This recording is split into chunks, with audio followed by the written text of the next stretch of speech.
क्या फल है? इस शिवलिंग पर ये 3 उंगली घुमाई जाए तो इसका फल क्या है? तो आपको लगेगा भगवान शंकर को त्रिपुंड लगाना है। बोलो सही है गलत है? आप तो यही सोचोगे ना कि शिव जी को त्रिपुंड लगाया गया है, पर नहीं। एक भक्त ने एक प्रश्न किया है,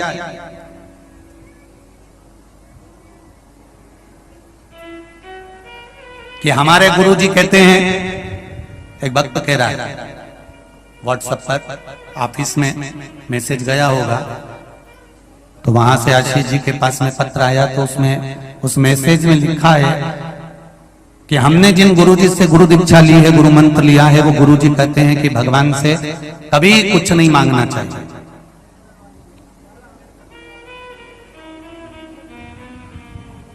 और सीहोर वाले महाराज हमेशा कहते रहते हैं कि भगवान से कहो, भगवान से कहो, भगवान से कहो। तो फिर हम उनकी सुने कि इनकी सुने? तो हमारा निवेदन है, जिसने आपको गुरु मंत्र दिया है आप उसकी सुनो। पर हमारी शिव महापुराण की कथा तो कहती है, बेटा जब रोटी खाने बैठता है ना, और मां अंदर काम कर रही होती है, और बेटा जब रोटी खाने बैठता है और रोटी खाते खाते बेटा आवाज लगा कर कहता है, मम्मी, मां आई, आज दाल अच्छी बनी है, एक रोटी और लाओ मां, आज अमरस अच्छा बनाया है, लौंजी अच्छी बनी है, एक रोटी और लाना मां। मां दौड़ कर रोटी लाकर देती है। मां बेटे की थाली में 4 रोटी एक साथ कभी नहीं रखती। पत्नी में और मां में जमीन और आसमान का अंतर होता है। पत्नी पति की थाली में पहले ही 2 रोटी रख देती है, और मां अपने बेटे की थाली में कभी 2 रोटी नहीं रखती, वो एक ही रखती है। क्यों? क्योंकि बेटा मुझे पुकारे और कहे मां एक रोटी और लाना, तो मां का चेहरा प्रसन्न हो जाता है, रोटी बरसने के लिए भाग जाती है। पत्नी पति की थाली में 2 रोटी रख रही है क्योंकि बार बार देने जाना पड़ेगा, इतनी देर मेरा व्हाट्सएप छूट जाएगा। और मां बेटे की थाली में 1 रोटी रखती है कि बेटा बार बार मुझे पुकारे, बार बार मुझे बुलाए, और बेटा मुझे बार बार बुलाएगा, बेटा मुझे बार बार पुकारेगा, तो मां खुश होकर उसको दाल देने जाएगी, उसको रोटी देने जाएगी, बेटा उसको दाल देने, मां को पुकारेगा, दौड़ कर आएगी और भोजन देने को पुकारेगा, दौड़ कर आएगी मां। बस उसी तरह से महापुराण की कथा कहती है, जैसे एक मां का नाम लेकर बेटा बार बार पुकारता है और मां उसको बार बार देती है, उसी तरह जब संसार में जन्म लेने वाला मनुष्य मेरे देव अधिदेव महादेव को पुकारता है, तो महादेव भी बार बार आकर देकर प्रसन्न होता है। वो में आप में से कितने लोग हैं जो शंकर जी के मंदिर में जाकर चंदन की 3 उंगलियां शिवलिंग पर घुमाते हैं? घुमाते हो ना शिवलिंग पर 3 उंगली? तो ये 3 उंगली घुमाने का फल क्या है?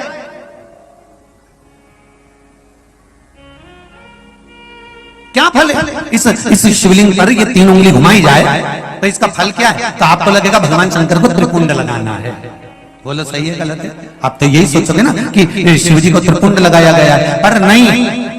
शिव महापुराण की कथा कहती है, इसमें आप अगर विद्धेश्वर संहिता को या पार्वती खंड को निकालोगे, या आप स्कंद पुराण का या लिंग पुराण की कथा को उठाकर देखोगे, तो उसमें वर्णन आता है, जब कोई पुरुष, नारी या बच्चा अगर चंदन लेकर गया है, अष्टगंध लेकर गया है, या जल चढ़ाने के बाद चंदन भी नहीं है, अष्टगंध भी नहीं है, लाल चंदन भी नहीं है, और मात्र उंगली से 3 लाइन खींचता है, उसका मतलब त्रिपुंड लगाना नहीं होता। उसका मतलब होता है कि उसने एक पार्थिव शिवलिंग का निर्माण कर पूजन कर ली है, यह फल प्राप्त,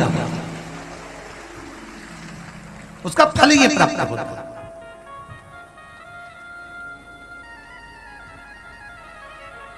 अब आप तो अभी तक सोचते थे कि हमने तो चंदन लगा के आए, हम तो भगवान को चंदन की लाइन खींच कर, हम भगवान को त्रिपुंड बनाकर आए। त्रिपुंड नहीं, भगवान शंकर को आपने त्रिपुंड लगाया वो अपनी जगह पर, भगवान शंकर को जो आपने 3 लाइन खींची है, हाथ का जो स्पर्श कर कर घुमाया है, इससे पार्थिव शिवलिंग के निर्माण का फल प्राप्त हो जाता है।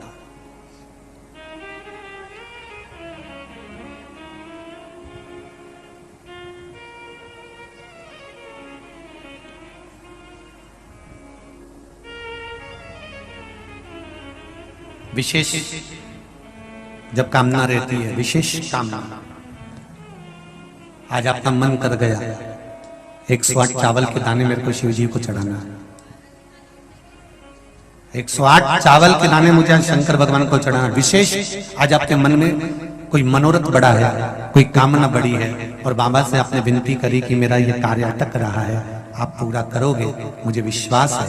108 चावल के दाने चढ़ाना है। आपने चंदन लगाया, हाथ की हथेली पर 108 चावल के दाने जो घर से गिनकर लेकर गए हो उसको हथेली में रखा, एक एक चावल का दाना नहीं चढ़ाया, हथेली में रखकर जो विशेष कामना, जैसे किसी कर्मकांडी ब्राह्मण से पूछा जाए पूजन होने के बाद में विशेष अर्घ दिया जाता है, विशेष अर्घ,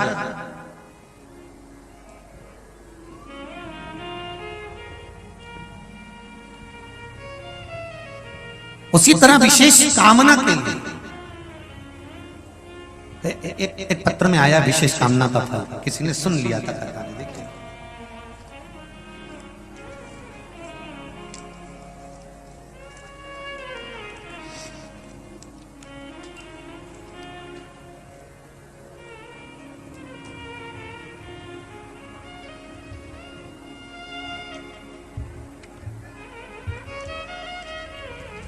शादी की पत्रिका भी भेजी, तुम इतने सारे मत चले जाना हो।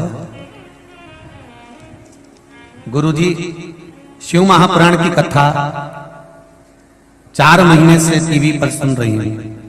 मेरे छोटे भाई की शादी 5-6 साल से नहीं हो पा रही थी, तब आपने कथा में पशुपति व्रत के बारे में बताया था, अक्षत की पूर्णता के बारे में बताया था।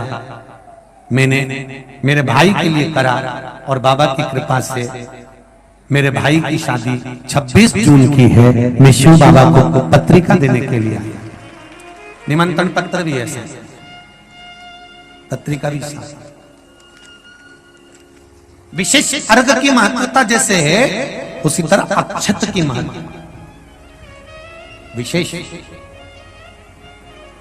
108 अक्षत के दाने हाथ में हो और आपकी कामना कर कर जिस कार्य के लिए आपने बाबा को आज स्पर्श किया है, हाथ में लेकर जहां आपने चंदन लगाया है उसी जगह पर हथेली से बाबा को चंदन वाले स्थान पर उस 108 चावल के दाने को रख देना चाहिए, छोड़ देना चाहिए या लगा देना चाहिए।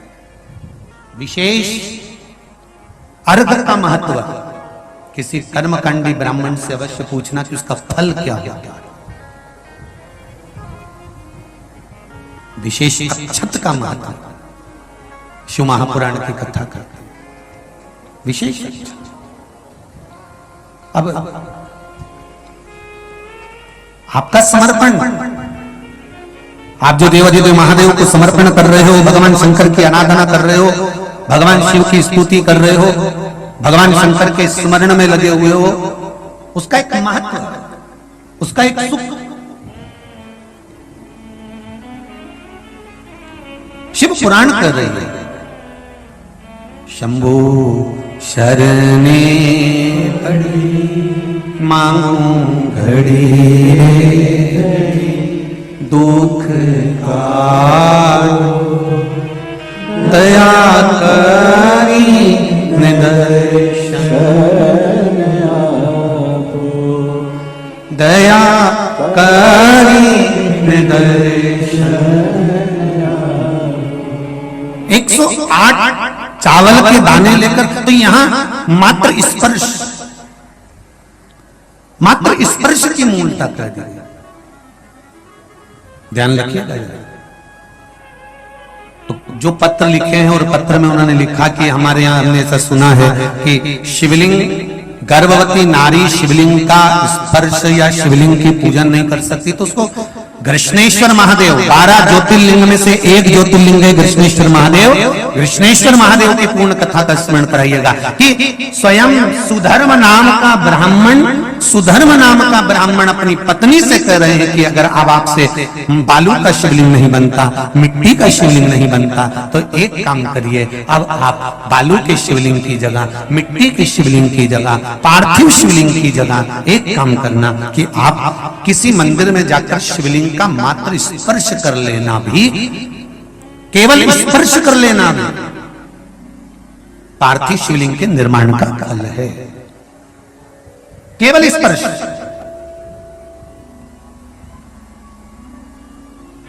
आप लोग जाते हैं शिव मंदिर, तो शिव मंदिर जाते हैं तो शिवलिंग का स्पर्श करते हैं, जम के तो बोलो जरा, करते हो सब लोग? तो शिवलिंग का मात्र स्पर्श, केवल छूना नहीं है। स्पर्श का मतलब होता है शंकर भगवान को आप चंदन ले गए हो कि नहीं ले गए हो, अष्टगंध ले गए हो कि नहीं ले गए हो, पर ये तो मुझे विश्वास है कि एक लोटा जल लेकर जरूर जाते हो। जल चढ़ाने के बाद भी अगर आप 3 उंगलियां शिवलिंग पर अगर मात्र घुमा देते हो तो समझ लो कि आप प्रतिदिन पार्थिव शिवलिंग का निर्माण कर रहे हो। और शिवलिंग की पूजन प्रतिदिन आप शिवलिंग का स्पर्श मात्र घुमाने पर ही पार्थिव शिवलिंग का निर्माण कर रहे हो।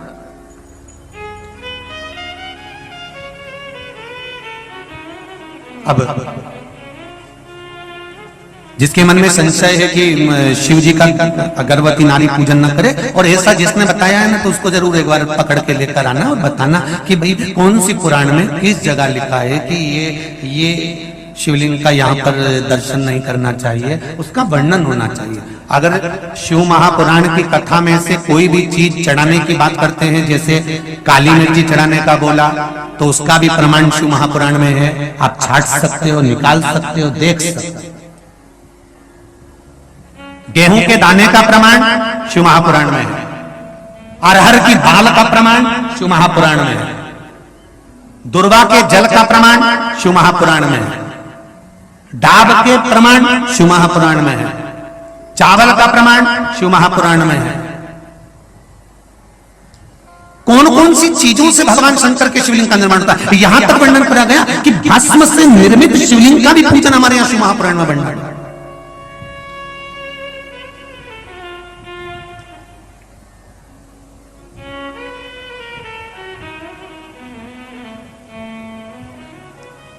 आप शंकर की आराधना में जितनी भी चीजें व्यासपीठ से अगर श्रवण करते हैं तो उसका स्मरण आपको रहना चाहिए, उसका स्मरण रहना चाहिए।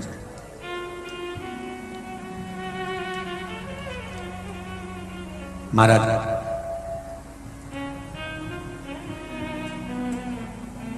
गर्भवती नारी भी शंकर भगवान के मंदिर में जाकर उसका स्पर्श शिवलिंग का कर सकती है, किसी को रोक नहीं है।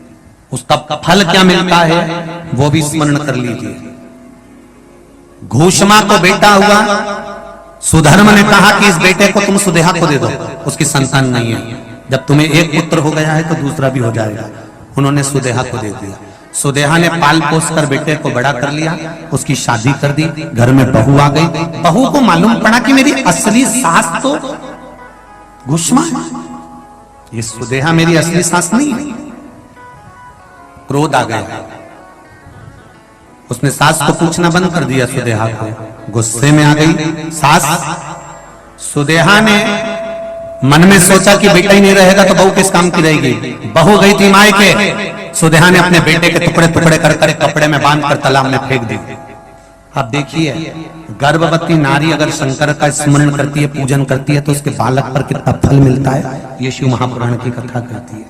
तो जिसने आपको कहा कि गर्भवती नारी को शिव जी का स्पर्श नहीं करना चाहिए, उसको ये पूरी कथा सुनाओ कृष्णेश्वर महादेव।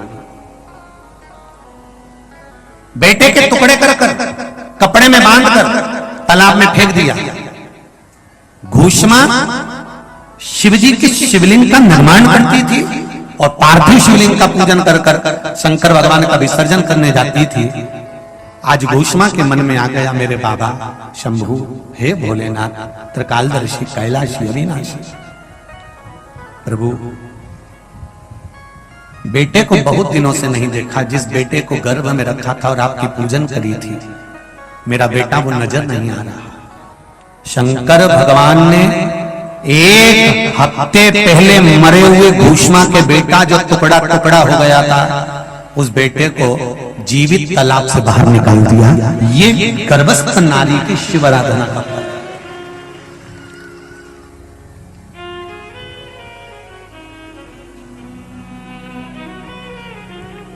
फिर कहेंगे शक्कर रात को खाओ तो भी मीठी लगेगी, दिल में खाओ तो भी मीठी लगेगी। शिव नाम, शिव महापुराण की कथा आपकी मर्जी पड़े तब श्रवण करो। शंकर के मंदिर में जब तुम्हारा मन पड़े तब जाओ। हाँ, आजकल ब्राह्मण देवताओं ने थोड़ा सा नियम बना दिया कि इतनी बजे तक जल चढ़ाएंगे, इसके बाद नहीं चढ़ाएंगे। पर मेरे शंकर भगवान का पहले मंदिर में कोई कपाट नहीं होता था। शिव जी का जो मंदिर होता था उसमें दरवाजे का कोई काम नहीं होता था। मेरा शंकर तो अड़भंग है, उसके दरवाजे पर कपाट नहीं है, उसके मन में कपट नहीं है और उसके भक्त के मन में झंझट नहीं है। ऐसा मेरा शिव का भक्त। स्नान जब व्यक्ति कर लेता है और करने के बाद तुलसी के क्यारे की मिट्टी का मात्र तिलक लगा लेता है, तो जो शमशान में उसका पुण्य समाप्त हुआ उससे 1000 गुना पुण्य वो वापिस प्राप्त